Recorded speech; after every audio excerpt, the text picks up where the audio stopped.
Developmental molecular biologist and research consultant John Medina कहते हैं कि हमारी सारी प्रॉब्लम्स की जड़ हमारे दिमाग का सोचने का तरीका है और ये तभी ठीक हो सकता है जब हम दिमाग के जरूरी रूल्स को जान लें। तो इसीलिए उन्होंने हमारे लिए न्यूयॉर्क टाइम्स की best seller book brain rules लिखी है, जिसमें उन्होंने 12 साइंटिफिक ब्रेन रूल्स बताए हैं जिन्हें जान के और फॉलो करके हम अपने पढ़ने की, सीखने की और काम करने की पावर को 10 गुना बढ़ा सकते हैं। चाहे आप एक बिजनेसमैन हो या जॉब वर्किंग हो, स्टूडेंट हो या इवन टीचर, ये 12 तरीके आपकी परफॉर्मेंस नेक्स्ट लेवल पे ले जाएंगे और डेली लाइफ में आपके लिए चीजें आसान करके आपकी लाइफ को, आपको और आपके ब्रेन को पहले से बेहतर और स्मार्ट बनाएंगे। तो आइए जानते हैं वो 12 रूल्स। रूल नंबर 1, हम इंसानों का दिमाग एक सर्वाइवल ऑर्गन है जो समय के साथ इवॉल्व हुआ है। हम इंसानों के इवॉल्व यानी कि विकसित होने के साथ ही हमारे सोचने का तरीका और सर्वाइवल की टेक्निक्स भी पहले से इवॉल्व और अलग हुई हैं। चाहे हम इस वर्ल्ड में सबसे ताकतवर ना हो, लेकिन हमने वक्त के साथ सबसे ज्यादा स्ट्रॉन्गेस्ट ब्रेन डेवलप किया है और यही हमारे सर्वाइवल का भी रीजन है, चाहे फिर वो हमारी हिस्ट्री हो या हमारा आज। हमारा एक्शंस को एनालाइज करना और जिंदा रहने के लिए दूसरे इंसानों के साथ कोऑपरेट करना ही हमारी हजारों सालों से सर्वाइवल स्ट्रेटजी रही है, ताकि हमें सर्वाइव करने के लिए मदद मिले और जिंदा रहने के लिए कि हम अपने जीन्स को आगे भी बढ़ा सकें। और अगर हमारा एनवायरनमेंट और आसपास के लोग हमारे गोल्स को सपोर्ट करते हैं तो हमारी प्रोडक्टिविटी और क्रिएटिविटी भी बूस्ट होती है।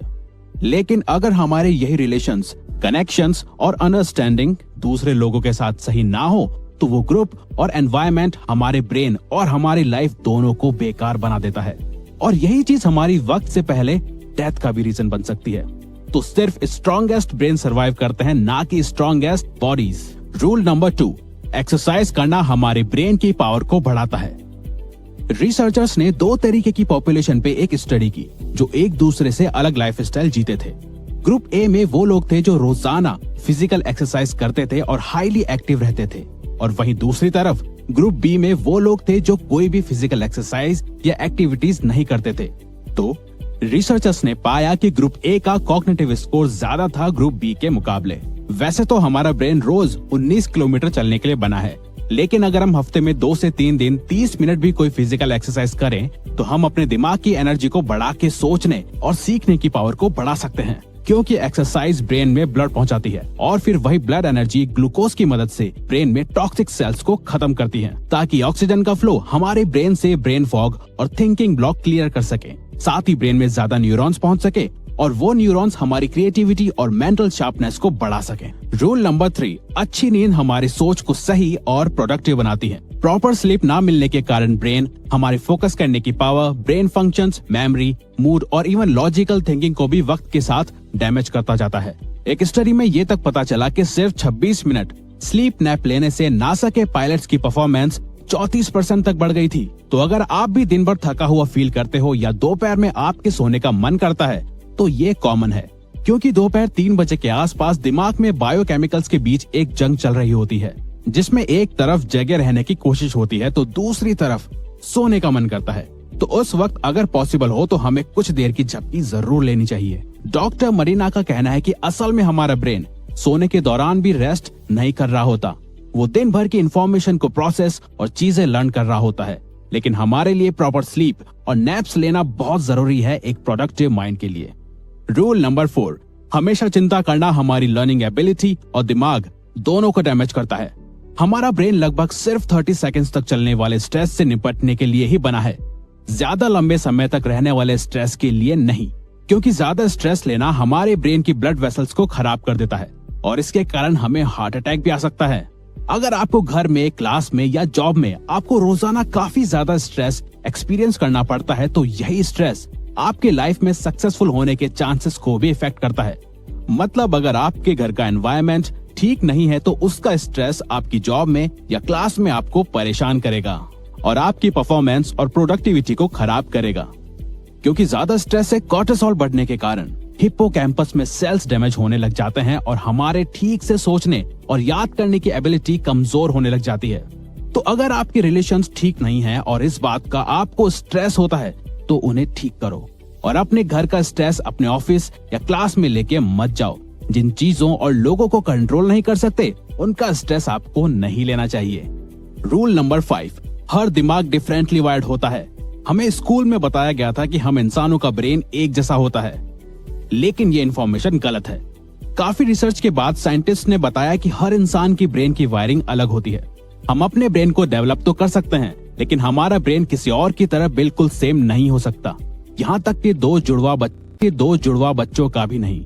डिफरेंट ब्रेन वायरिंग को हमारा एजुकेशन सिस्टम इग्नोर करता है ग्रेड सिस्टम के थ्रू, जहां हमारे इंटेलिजेंस को हमारे टेस्ट और एग्जाम्स के मार्क्स एंड परसेंटेज से नापा जाता है, जबकि हर स्टूडेंट का, एम्प्लॉय का या कस्टमर का ब्रेन डिफरेंटली वायर्ड होता है, जिस वजह से businesses like Amazon world wide करोड़ों लोगों की इंफॉर्मेशन और इंटरेस्ट जान के सक्सेसफुल कंपनी बनी है।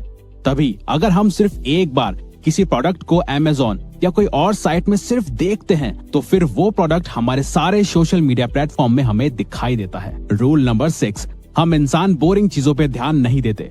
हम सिर्फ उन्हीं चीजों पे ध्यान देते हैं जिनके पीछे हमारा इंटरेस्ट, प्रॉफिट, इमोशन या कल्चर जुड़ा हुआ हो। इस बात से फर्क नहीं पड़ता कि आप कौन हो, आपका ब्रेन कॉन्शियसली या सबकॉन्शियसली इन क्वेश्चंस पे फोकस करता है। जैसे, क्या मैं ये खा सकता हूँ? क्या ये मुझे खा सकता है? क्या मैं इससे रिलेशन बना सकता हूँ, या क्या मैंने इसे देखा है? और इंटरेस्ट या रीजन ढूंढता है। ब्रेन मल्टीटास्किंग के लिए नहीं बना, लेकिन फिर भी ऑफिसेज और स्कूल्स मल्टीटास्किंग करना एनकरेज करते हैं।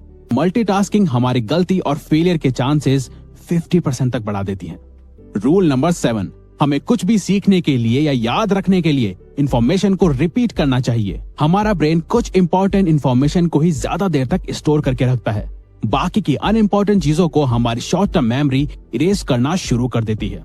तभी विजन बोर्ड, रिटन गोल्स या रिमाइंडर्स जरूरी है हमारे ब्रेन को याद दिलाने के लिए कि ये इन्फॉर्मेशन इम्पोर्टेंट है। अगर आपको किसी चीज को याद करना है या किसी चीज को सीख के उसमें बेस्ट बनना है, तो आप उस चीज को हर कुछ देर बाद रिपीट करो, जिससे कि प्रैक्टिस हो सके और बार बार एक ही चीज पे ध्यान रखा जा सके।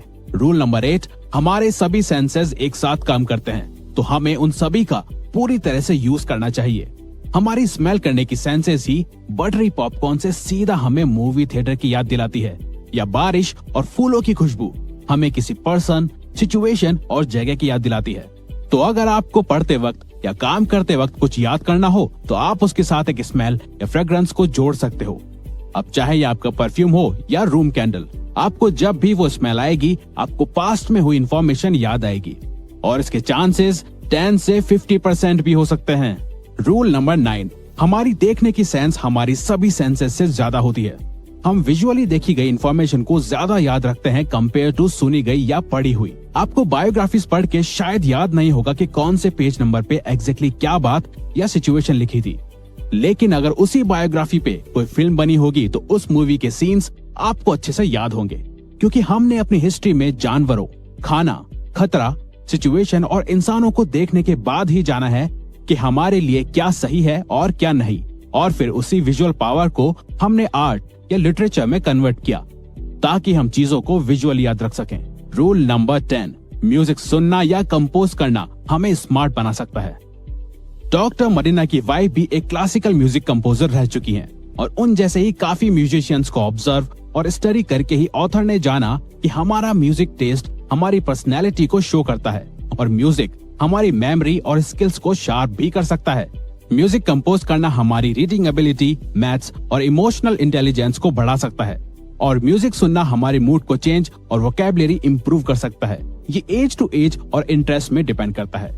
रूल नंबर 11, मेल और फीमेल का दिमाग एक दूसरे से डिफरेंट होता है। एक बार रिसर्चर लैरी केहिल ने मेल्स और फीमेल्स को एक हॉरर मूवी दिखाई और पाया कि उस दौरान मेल्स के ब्रेन का सिर्फ राइट हेमिस्फीयर काम कर रहा है और लेफ्ट हिस्सा शांत था, वही फीमेल्स का लेफ्ट हेमिस्फीयर काम कर रहा था और राइट हिस्सा शांत था, जिससे उन्हें पता चला कि मेल्स और फीमेल्स का स्ट्रेस हैंडल करने का, सोचने का और काम करने का तरीका एक दूसरे से काफी अलग होता है।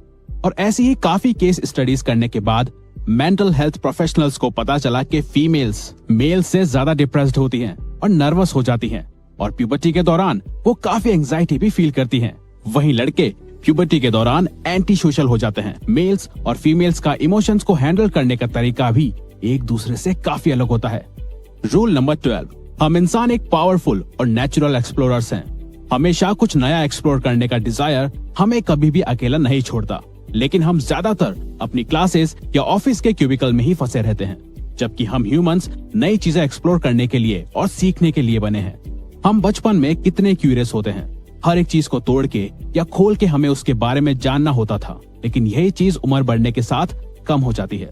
गूगल अपने एम्प्लॉयज को हमेशा एटलीस्ट 20% टाइम देता है एक्सप्लोर करने के लिए, और यही एक्सप्लोरेशन ने जीमेल और गूगल न्यूज आइडियाज को इन्वेंट करा। तो हमें भी बच्चों की तरह ही कुछ डिफरेंट एक्सप्लोर या ट्राई करते रहना चाहिए ग्रेट आइडिया और ब्रेन ग्रोथ के लिए। तो